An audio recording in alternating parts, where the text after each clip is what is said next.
on fait des pontes de truites, donc que ce soit de la truite fario ou de la truite arc-en-ciel. Là on vient de terminer la première étape qui était de faire le tri des géniteurs.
Deux trois paramètres importants à savoir. Le premier tri qu'on fait, c'est pour savoir si les géniteurs sont féconds ou pas.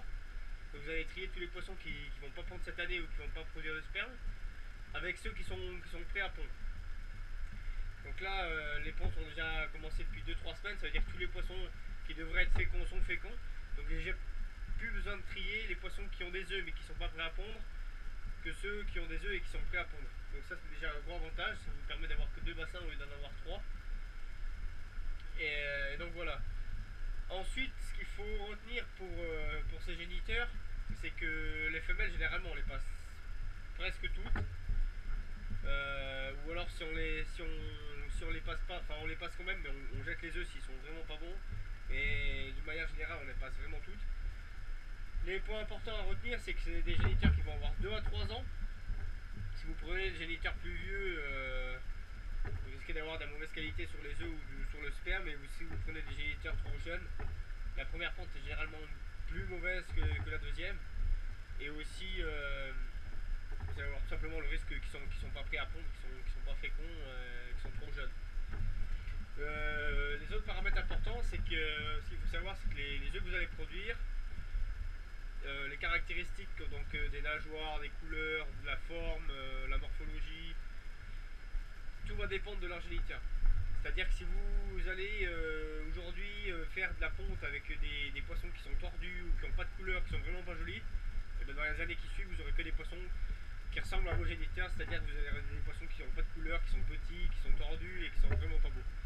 Donc le but c'est vraiment de choisir les géniteurs les plus jolis et qui ressemblent à la caractéristique des poissons dans vos rivières. Parce qu'une truite fario, même bien que ce soit la même, elle a différentes morphologies dans tous les cours d'eau ou dans différentes régions, à différentes couleurs, différents points, différentes caractéristiques, et ça faut essayer de les respecter. Souvent les piscicultures elles achètent des poissons un peu partout ailleurs. Donc là, sur votre pisciculture, essayez de bien prendre vos géniteurs endémiques à votre région, quoi.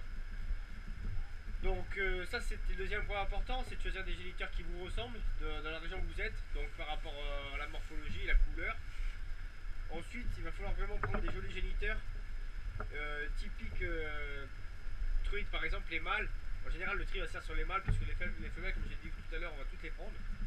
Donc les mâles il faut vraiment qu'ils aient un joli bécard bien prononcé en bas, Et des couleurs vraiment superbes avec des jolis points rouges et points noirs si vous avez. Bon, les points ça dépend des régions comme je disais. Donc et vraiment avec des jolies couleurs, une belle morphologie. L'important qu'ils ne soient pas tendus et sains, en pleine santé. Et si vous avez des poissons pleins de champignons, ça risque de contaminer vos œufs et par la suite vos pontes. Donc ça risque de vous flinguer une matinée de travail pour pas grand chose. Donc les poissons qui sont malades, si vous en avez, essayez de les écarter avant ou faites le maximum le plus de la prophylaxie avant les pontes, histoire d'avoir que des jolis géniteurs à trier. Donc là on va passer à la deuxième étape. Une fois qu'on a trié ces géniteurs, moi je me suis organisé aujourd'hui, j'ai trié une trentaine de femelles et puis une dizaine de mâles. Le ratio c'est plus ou moins un mâle pour 3 femelles, mais sachant que le sperme on a vraiment besoin de très très peu. Donc c'est juste pour une sécurité. Sécurité c'est que si le premier mâle n'est pas fécond, voilà toujours le deuxième qui rattrape, et ainsi de suite pour le troisième. Ça veut dire que plus vous avez de mâles, plus vous avez la possibilité de féconder vos œufs, de féconder vos œufs. Par contre aussi, plus vous avez de mâles, plus vous avez le risque de faire une mauvaise manipulation dans votre récolte de sperme. C'est-à-dire qu'avec 3 mâles, bon, s'il y a une goutte d'eau qui tombe dedans ou des déchets ou si le verre tombe, vous n'avez plus qu'à la refaire alors que vous en avez fait 6 ou 7 avant. Alors que si vous en faites que 2-3, bah, vous changez le verre et puis à la limite vous en avez perdu que 2-3 à l'avance. Donc voilà, ça c'est les conseils que je peux vous donner. Après du matériel qu'il vous faut. Donc il vous faut 2 ou 3 passoires, des gobelets pour le sperme, les passoires ça va être pour les œufs, un zip, donc voilà, une passoire classique d'écloserie, des récipients, 3-4 récipients maximum que vous pouvez, de l'essuie-tout, beaucoup d'essuie-tout, des torchons secs et des torchons humides. Donc ensuite je vais vous expliquer pourquoi. Le but ça va être de faire une fécondation sèche, c'est-à-dire que la fécondation elle se fait à partir du contact du sperme, des œufs et de l'eau. Si vous rejoignez ces 3 points à un seul moment donné, la fécondation est en train de se faire et là après vous ne pouvez plus intervenir, vous ne pouvez plus réagir, vous risquerez de perdre vos œufs. Les œufs sont très très fragiles à partir de la moment de la fécondation. Donc voilà ce que je peux vous dire. Le principe de la manipulation, ça va être de faire les œufs et de faire le sperme sans qu'il y ait de l'eau. Et on va séparer toujours ces 3 éléments. C'est-à-dire que là, moi, je vais séparer mes œufs dans une bassine sèche, mon sperme dans des œufs, dans des verres secs. Et donc à la fin, quand on aura fini de faire tous nos œufs et tous nos spermes, on mélangera ça tous ensemble. Donc le sperme, les œufs et l'eau. Et là on va attendre bien une demi-heure, 3/4 d'heure que le temps que les œufs durcissent. Parce que les œufs quand ils sortent ils sont vraiment tout mous et pas faciles à la manipulation. Donc voilà. Torchon humide, donc c'est là où on va manipuler les poissons. Ça c'est pour s'essuyer les mains. Et voilà, je vais commencer les manipulations. Maintenant la deuxième étape ça va être d'endormir les géniteurs. Il y en a qui les endorment pas, mais la manipulation est beaucoup plus pratique quand vous endormez vos géniteurs. Donc moi je vais endormir. Donc là je vais vous montrer les 2 bassines. On s'en pas sauter. Donc ça c'était pas cool. Surtout quand il y a de la neige. Donc une bassine avec vos géniteurs, une bassine où vous allez les endormir. Et ça c'est pour changer l'eau régulièrement. Parce que vous voyez là il manque d'oxygène, je vais changer d'eau. Donc ça c'est pour vraiment que vos géniteurs soient en pleine forme avant de les endormir. Et une fois que vous avez endormi vos géniteurs et que vous avez passé, vous allez les remettre tout simplement dans un autre bassin pour pas les mélanger avec les géniteurs qui n'ont pas été encore triés et les géniteurs qui sont déjà donc sans les œufs et puis sans le sperme. Donc voilà, je vais commencer les manipulations parce que les poissons attendent. Et puis je vais essayer de vous expliquer ça quand je suis en train de manipuler. Voilà, donc là je vais vous montrer les poissons qui sont en train de dormir. Donc là je tiens toujours préparé un seau avec de l'eau pour changer l'eau pour l'oxygène ici. Et puis si jamais j'ai trop dosé l'agent qui endort les poissons, je peux aussi le diluer assez rapidement. Donc le produit qui endormit ces poissons, c'est la base, c'est du clou de girofle. Donc vous en trouvez dans les pharmacies ou chez votre vétérinaire. Mais il est plus ou moins dosé, donc il faut faire attention au dosage. Et puis donc là voilà, les poissons vont s'endormir tout doucement. Et une fois que je verrai qu'ils sont vraiment très très calmes, et ben, je vais pouvoir les soit faire pondre les œufs ou soit prélever les spermes sans problème. Sans qu'ils bougent partout, voilà, sans difficulté. Donc le clou girofle, je vais vous montrer la bouteille, ça se présente sous forme liquide le plus souvent. Donc là voilà.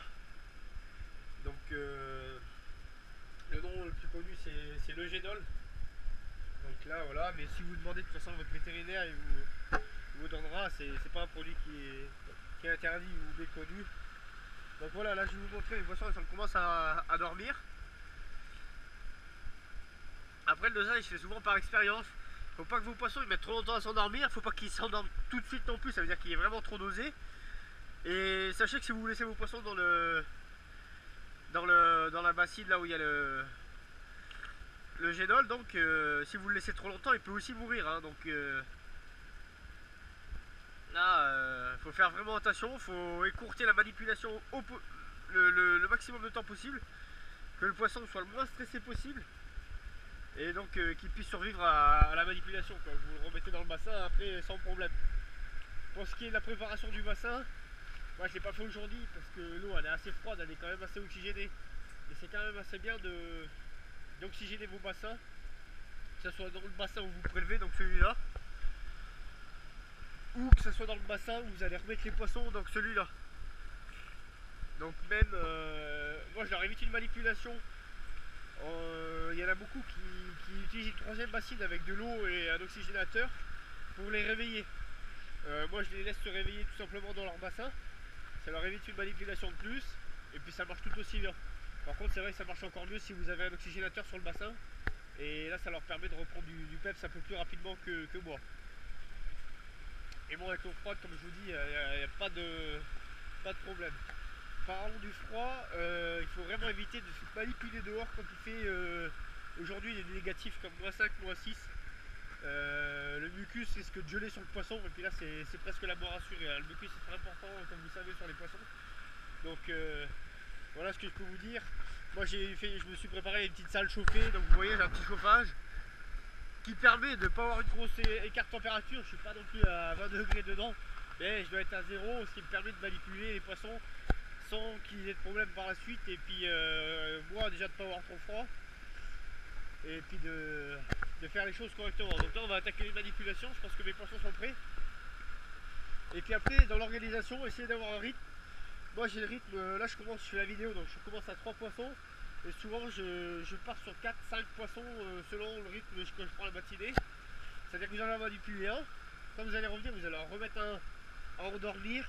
Du fait que vous avez toujours des poissons un rythme régulier qui vous arrive pour la manipulation, quoi. Vous n'avez pas à attendre que le poisson s'endorme toutes les 10 minutes et puis que vous perdez votre matinée de travail. Il faut essayer d'être assez efficace et puis comme je vous ai dit, éviter de faire attendre tous les poissons. Là il y a une cinquantaine de poissons dans la bassine.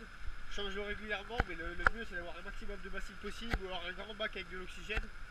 Voilà, on fait comme on peut. Moi je sais que la manipulation va durer maximum 3 quarts d'heure. Sachant que toutes les 5-10 minutes il va y avoir de moins en moins de poissons dans la bassine, donc ça me convient très bien comme ça.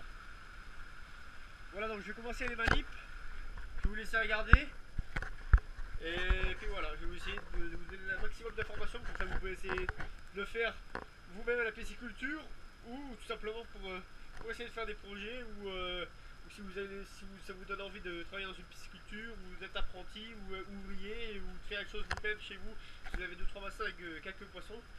Voilà, j'espère que vous donner quelques éléments pour pouvoir vous débrouiller tout seul. Voilà.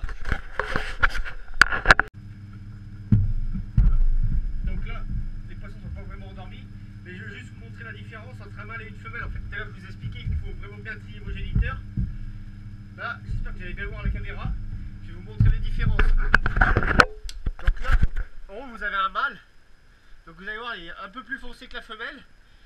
Son ventre.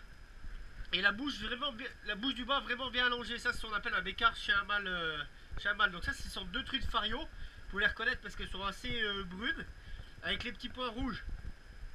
Alors que les arcs-en-ciel sont beaucoup plus grises, un peu plus gros, c'est un peu moins de forme. Là il est vraiment longiligne avec un beau bécard. Donc les poissons sont moitié endormis. Et là vous avez une femelle, donc comment reconnaître une femelle qui est prête à pondre? Donc là la femelle, vous allez voir la bouche elle est un peu plus petite en bas, bien plus arrondie. Le corps vraiment arrondi parce que là elle est pleine d'œufs. Et le fait que la chose qui va vous prouver que la femelle est prête à pondre, c'est vraiment ce petit orifice qui est ressorti. Là vous allez bien le voir. Et là ça veut vraiment dire que la femelle elle est prête à expulser les œufs quoi. Des fois les 2-3 semaines avant elle va avoir le ventre, elle va avoir les œufs. Par contre elle ne sera pas prête à les pondre. Elle aura l'orifice qui sera toujours un peu rentré comme ça. Et vous allez beau avoir appuyé, les œufs vont pas sortir. Donc là je vais aller remettre le mâle dans l'eau. Et puis je vais faire ma manipulation. Mais voilà plus ou moins à quoi ça ressemble la différence mâle-femelle que vous pouvez avoir sur deux truites.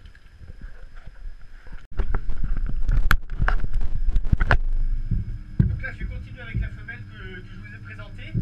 Le but c'est qu'elle soit vraiment pas très sèche, donc là le torchon est humide, pas sèche mais qu'elle goûte pas d'eau quoi. Parce que là, ce qui est très important comme je vous ai dit tout à l'heure, c'est vraiment qu'il n'y ait pas de contact entre l'eau, les œufs et le sperme. Donc là je vais la sécher un peu, je vais laisser un peu de mucus parce qu'il faut absolument pas enlever le mucus. Et avec mon doigt, pareil voilà, c'est pas de l'eau, c'est du mucus qui va me permettre de faire la manipulation. Donc là, je vais appuyer tout doucement et voilà les premiers œufs vont sortir. Et là vous pouvez y aller. Donc ça c'est les nageoires pectorales.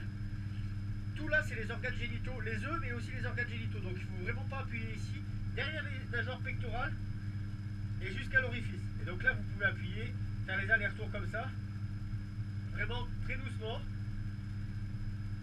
jusqu'à ce qu'il n'y ait plus d'œufs. Donc là vous allez voir le ventre va commencer à se vider. Ça peut faire peur au début mais croyez-moi ça les soulage. Donc voilà, vous allez faire ça jusqu'à ce qu'il n'y ait plus d'œufs. Et vous allez faire attention de ne pas salir votre ponte avec donc, des déjections.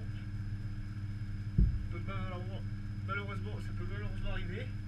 Ce que je vous conseille pour vos géniteurs, c'est de ne pas les nourrir une semaine à l'avance. Comme ça, les géniteurs sont vraiment à chat et il n'y a pas de problème. Voilà à quoi ressemble la femelle une fois qu'elle est finie de pondre. Donc là, vous voyez qu'elle a vraiment plus de ventre. Là, je vais la laisser se réveiller dans le bassin.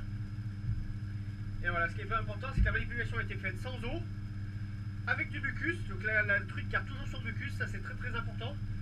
Et puis en moins de temps possible. Donc là, je vais vite aller la remettre dans l'eau. Donc par la suite, on enchaîne avec une deuxième femelle. Et voilà, et après c'est comme ça toute la matinée, tant que vous avez fini votre stock de géniteurs. Là, comme vous pouvez voir, il y a les œufs. Et là, toute la matière liquide qu'il pouvait y avoir dans le ventre de la femelle. Donc ça, c'est pas super bon non plus. Le mieux, c'est de laisser les œufs dans la passoire et après les séparer vraiment dans une autre bassine qui soit vraiment sec tout le long de la manipulation. Donc là, voilà, je vais refaire la même manipulation. Là, c'est encore une femelle. Donc je la sèche un peu. Et voilà, et là on est encore parti. Si elle veut bien les donner, voilà.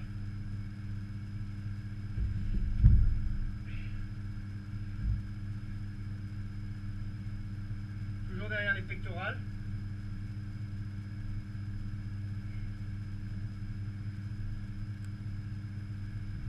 Et donc voilà plus ou moins à quoi ça ressemble. J'essaie de me rapprocher, là elle est finie. Mais...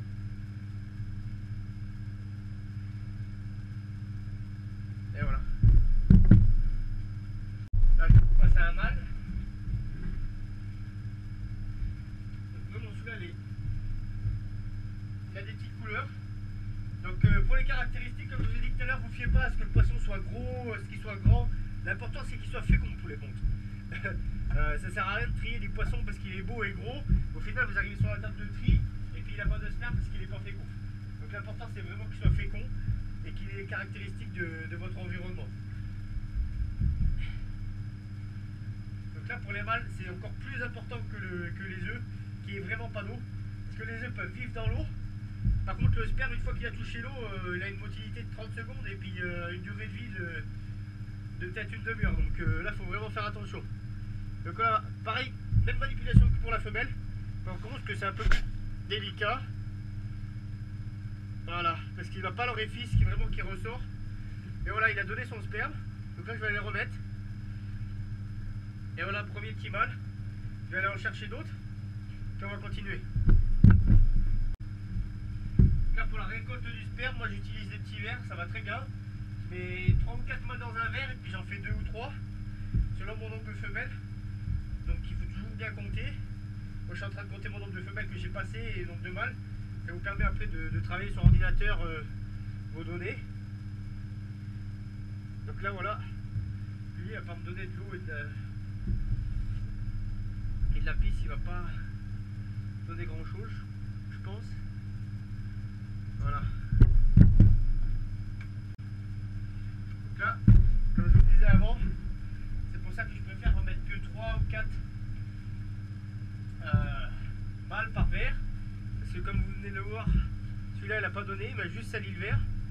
Donc là il va falloir nettoyer le verre. Voilà.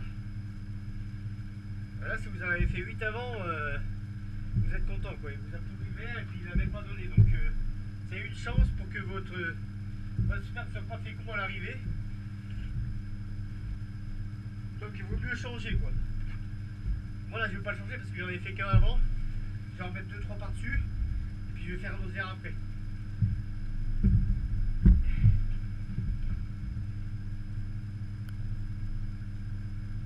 Voilà encore une femelle qui donne bien. Donc là essayez de rester quand même en dehors de votre passoire. Parce qu'il va toujours avoir des gouttes qui coulent. Donc en dehors de votre passoire. Et l'important de la passoire c'est que ça va garder les œufs hors de l'eau. Hors de tout le mucus et tout le liquide qui peut tomber quoi, tout ce qui est liquide séminal et tout le reste. Donc voilà, ce qui est important c'est de vider votre femelle à fond. Donc même si vous ne la videz pas dans votre passoire et si vous n'avez pas que votre passoire soit sale, videz-la dehors ou par terre parce que les poissons ont vraiment du mal à résorber les poissons qui restent dans le ventre, les œufs qui restent dans le ventre. Donc après ils ont risque de mort ou d'occlusion. Voilà, j'en ai assez dans ma passoire. Donc là, ça va être le même principe que les mâles avec le sperme dans les verres. C'est que je vais tout simplement vider ma passoire dans une autre et elle sera en sécurité. Donc là, après, même si j'ai une femelle qui me salit un peu ma ponte, et ben j'aurai pas de problème parce que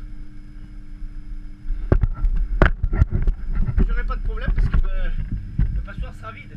Donc les autres femelles qui sont passées avant seront en sécurité déjà dans l'autre passoire, dans l'autre récipient. Donc là il n'y aura pas de problème. Donc là je vais continuer, je vais essayer de faire une autre vidéo.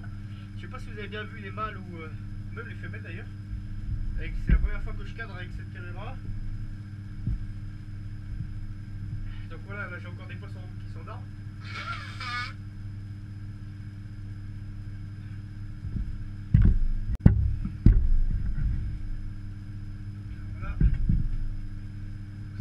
Manipulation que je fais. Donc le torchon toujours humide, vous essuyez bien les mains, vous repassez un petit coup d'essuie-tout sur là derrière les pelviennes.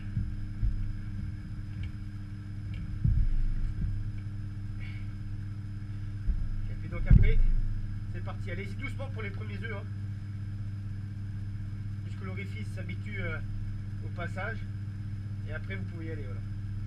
Donc dès que vous voyez qu'il y a un peu de déchets qui arrivent, hein, vous n'hésitez pas avec le mouchoir à nettoyer.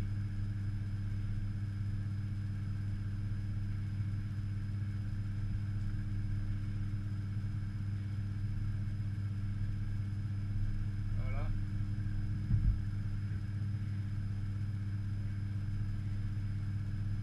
Il faut toujours qu'il y ait un peu de mucus. N'hésitez pas à mettre du mucus. Pas d'eau. Mais le fait que vous frottez la peau comme ça, les écailles sans le mucus, c'est vraiment pas bon pour le poisson. Donc là, elle n'a pas beaucoup donné, mais c'est pas bien grave. Tout à l'heure, un petit détail que j'ai oublié de vous dire, c'est que si quand vous voulez faire la femelle, vous voyez que ça force vraiment. Ça sert à rien d'appuyer, vous allez tuer la femelle tout simplement.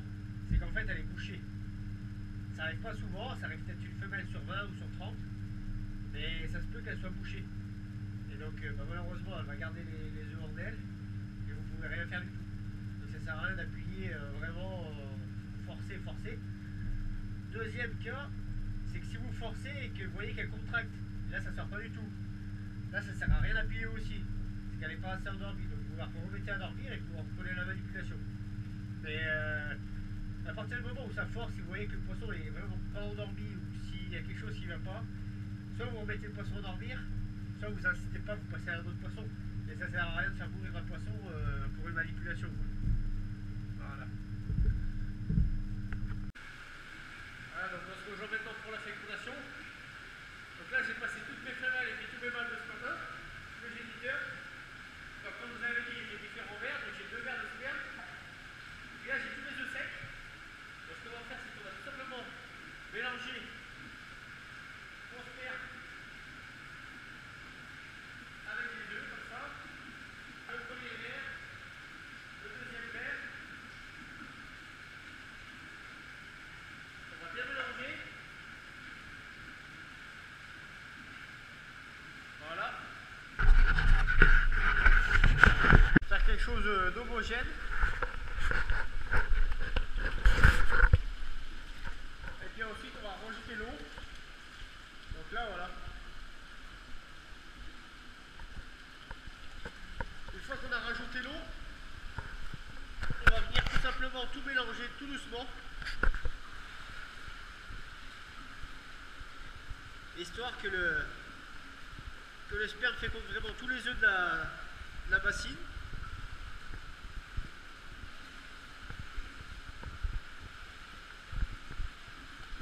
Vraiment tout doucement, légèrement. Donc il y a beaucoup de personnes qui font ça avec une plume, hein. Vous pouvez très bien le faire à la main.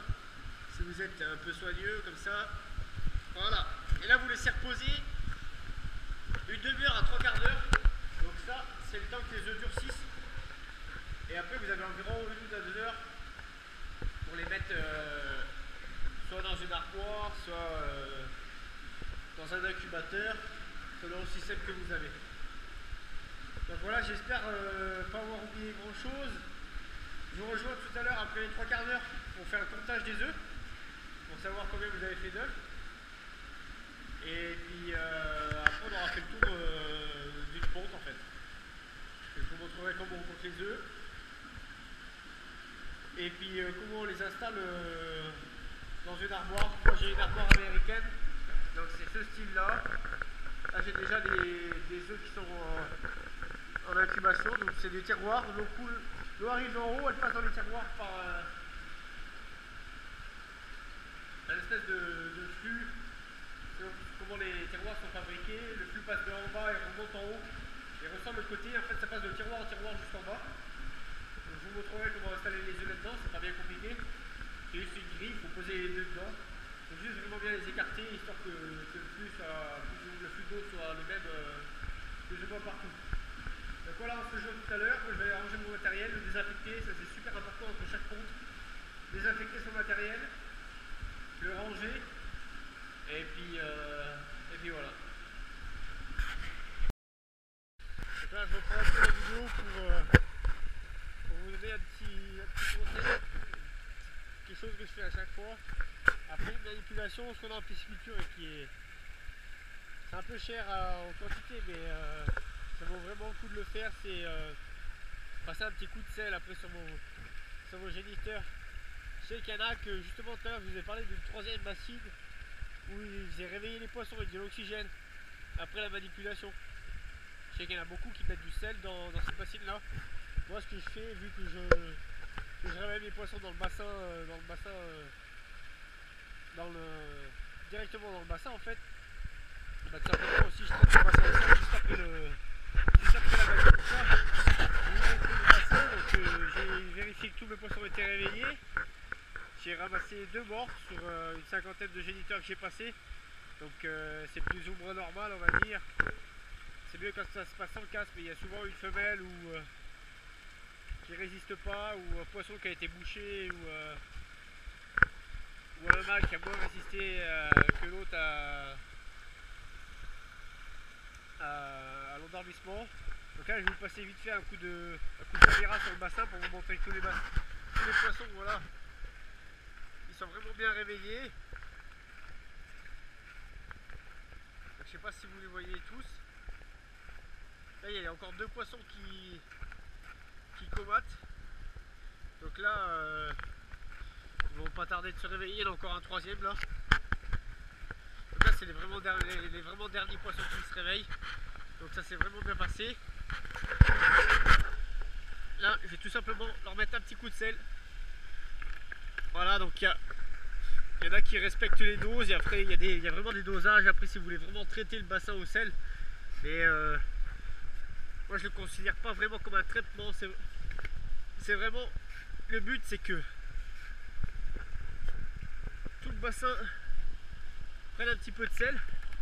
Le but, c'est que le sel, voilà, passe dans les ouïes et que ça les aide. Donc le sel, c'est super parce que ça aide à l'osmorégulation. Donc ça va les aider à repartir. Et de deux, c'est que c'est un super désinfectant en pisciculture. C'est-à-dire que là, toutes les petites bactéries qu'elles ont pu prendre, soit sur le torchon, soit dans la bassine dans les bassines ou dans les puisettes, lors de la manipulation, et ben là, elles sont déjà toutes cramées. Donc là, voilà, j'hésite pas à mettre. Bon, c'est clair qu'après, si vous en mettez trop, le problème avec le sel, c'est que ça sature. Et si vous atteignez la saturation, là, c'est clair que si vous rincez pas votre bassin derrière, vous perdez tous les poissons, quoi. Là, on reste quand même sur des poissons d'eau douce. Donc le sel les aide un petit peu. Mais ça dépend de la quantité que vous mettez, quoi. Donc là, voilà. Après, ce que je fais, c'est que je fais nager mes poissons dans le sel. Donc je vais leur faire peur d'un côté du bassin à l'autre. Histoire que le sel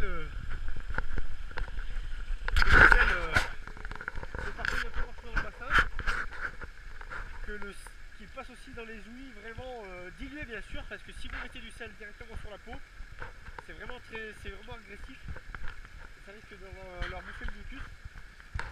Voilà, c'est ça qu'on fait régulièrement après une manipulation, que ce soit du tri, que ce soit comme aujourd'hui de la ponte ou je sais pas moi, du coupage d'adipeuses ou toutes les manipulations. C'est vraiment bien de mettre un petit coup de sel derrière. Donc peu importe si vous le mettez directement dans le bassin ou si vous faites un petit bain spécial, soit dans un tank, soit dans une bassine. L'important est, voilà, de respecter le temps, bien sûr, le temps du bain si vous faites en bain et les dosages. Moi je ne les fais pas trop en bain, je les fais directement dans le bassin pour la même raison que tout à l'heure. Ça évite une manipulation. Si vous voulez les faire en bain, il faut prendre les poissons encore une fois, les mettre dans une bassine ou dans un tank et c'est-à-dire que vous les remanipulez 2 fois après, quoi. Alors que moi je sais que je traite directement mon bassin, ça me fait une plus grosse quantité de sel, donc je n'économise pas là-dessus. Par contre j'ai pas de manipulation, les poissons sont tranquilles. Et là ils vont pouvoir rester jusqu'au prochain lâcher, donc 1 ou 2 mois tranquille, comme ça. Là je vais aller nettoyer mes œufs et les placer dans l'armoire, les compter. Donc je vais vous montrer ça. Voilà, donc là ça fait 3 quarts d'heure que j'attends. Les œufs sont bien durs, donc je peux les toucher. Ils sont vraiment durs, je les sens vraiment bien. Maintenant ce qu'on va faire, c'est qu'on va les rincer tout simplement. Donc pour pas contaminer l'armoire ou l'incubateur où on va les mettre, déjà on va enlever tout le supplément de sperme et tout ça. Et aussi les mauvaises pontes. Donc là vous allez voir ce qui part. Donc il y a sûrement des femelles de l'an dernier qui avaient des restes d'œufs dans le ventre. Et là elles ont là pondu des pots d'œufs, là vous voyez quelque part. Il y a aussi des fois tout simplement de la merde.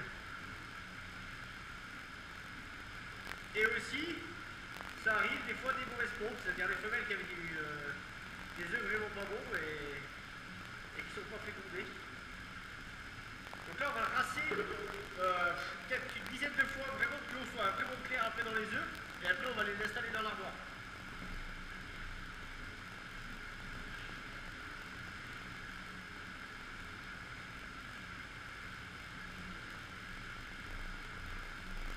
Pour l'eau de rinçage, moi j'utilise de l'eau de l'écloserie tout simplement.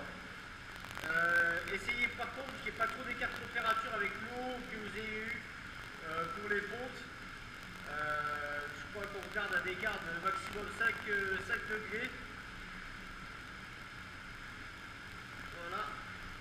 Vous voyez, il y a quand même un paquet d'œufs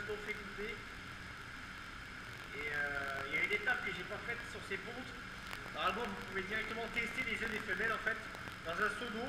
Mais si vous voyez, il y a une espèce de liquide blanchâtre qui s'évacue des œufs, c'est que les œufs sont pas bons.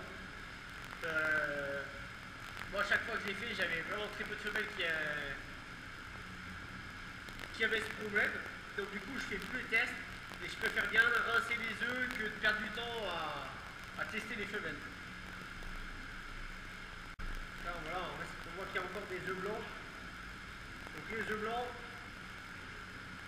pour récapituler, c'est vraiment ceux qui sont pas bons, hein. Ceux qui sont pas fécondés. Donc là, il y a même encore des... Ce qui peut vous arriver, si vous êtes pris un peu en retard pour les pontes sur une année, c'est aussi que les femelles vous fassent des œufs lunés, ce qu'on appelle. C'est-à-dire vous allez voir comme une petite lune dans l'œuf. Et là, ça veut dire que les œufs sont passés, tout simplement. Si vous êtes pris trop tard, les œufs sont plus bons. Donc il faut quand même stripper les femelles, il faut quand même leur sortir les œufs parce que sinon elles n'arrivent pas forcément à les évacuer. Par contre, ça sert à rien de les féconder parce qu'ils sont déjà morts. Voilà, donc une fois que vous avez bien rincé vos œufs, on va passer à l'étape du comptage. Donc vous allez avoir besoin d'un petit compteur d'œufs. Donc là, il y a 100, on peut mettre 100 œufs dessus. Donc on peut mettre 100 œufs. Il va vous falloir aussi, moi je prends une pipette, mais il va falloir quelque chose pour mesurer le volume de ces 100 œufs. Et donc avec ces deux valeurs, ça va nous permettre de déterminer le nombre d'œufs qu'on a fait sur les pontes. Donc tout simplement, plus vous allez prendre d'œufs, plus la valeur va être juste, mais ça ne joue pas à 1000 œufs ou quelque chose comme ça. Donc moi je vais le faire une seule fois. Donc là tout simplement vous allez plonger la petite passoire dans vos œufs.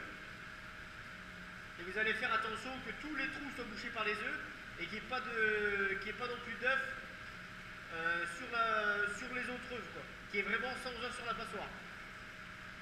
Donc là je vais vous montrer, il y a vraiment les 100 œufs. Voilà. Donc maintenant moi je vais le mettre dans un petit récipient pour faire passer dans la pipette. Donc à ce stade là les œufs sont durcis. Donc vous pouvez les manipuler sans problème, hein.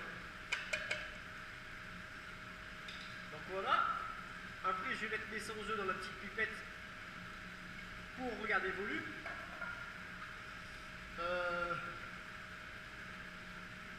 Voilà, là je dois être à 8 ml, plus ou moins. Donc à partir de là, je vais savoir que 100 œufs aujourd'hui correspond à 8 ml. Alors après, je vais tout simplement prendre un plus gros bécher, qui est lui aussi gradué. Et donc je vais verser tous mes œufs dans le bécher, et ça va me donner un litrage. Donc là, on va le faire tout de suite. Voilà. Il faut bien faire attention de ne pas faire tomber l'eau par terre, hein, ça serait dommage.